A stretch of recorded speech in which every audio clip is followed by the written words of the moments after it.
4 Disturbing Ways Amish Culture is Seen in the Handmaid's Tale by H.R. Intern, Amish Heritage Foundation. In 2023, it can be difficult for the majority of Americans to relate to the totalitarian practices and theocratic society seen in Hulu's original series, The Handmaid's Tale. This 15-time Emmy Award-winning television series takes place in a near-future dystopia where the U.S. government has been overthrown by a fundamentalist religious group that calls itself Gilead. While the nation-state's despicable acts of violence and misogynistic beliefs seem like a thing of the past, the unimaginable horror that takes place throughout The Handmaid's Tale is actually the disturbing reality for most women living in traditional Amish communities. Similarity number 1 in the Hulu series: it is against the law for women to receive any form of education. They are not allowed to read anything, including the Bible and other religious texts, because reading would allow the women to learn and possibly rise up against the patriarchal system implemented by the white male elites. Although the wives of Gilead's commanders are placed higher than all other women on the social hierarchy, they are still no exception to the education ban for women.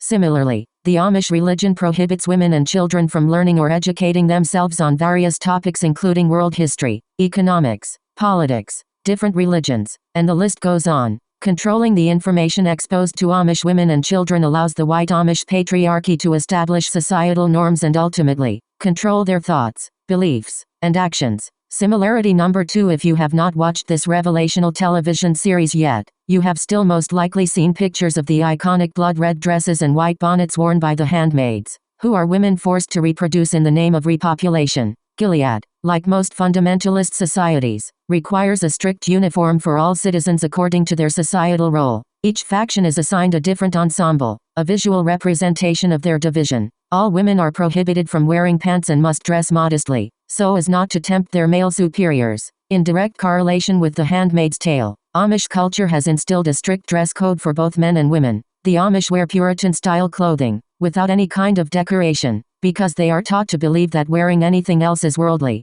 Similar to the handmaid's uniform, Amish women are required to wear long, often dark-colored, dresses with white caps to cover their hair. Like in Gilead, Amish women are taught that they are responsible for tempting the males if they show too much skin or body shape. Similarity number 3: it should come as no surprise that a patriarchal theocracy like Gilead would prohibit women from owning their own property. In The Handmaid's Tale, women are the property of their male superiors and cannot make any financial decisions on their own. Women who cannot find husbands are labeled unwoman, meaning they are dispensable to society and no longer possess any human rights. Unfortunately, women and children of traditional Amish culture suffer the same kind of financial abuse. While the young Amish boys will grow up and eventually make a living wage, the little girls will rarely earn a single dollar for themselves throughout their entire lifetime. In general, an unmarried girl or married woman is forced to turn over her earnings to her father or husband. Amish women are subjected to a life of financial dependency, keeping them attached to their husbands or other male authority figures despite the circumstances.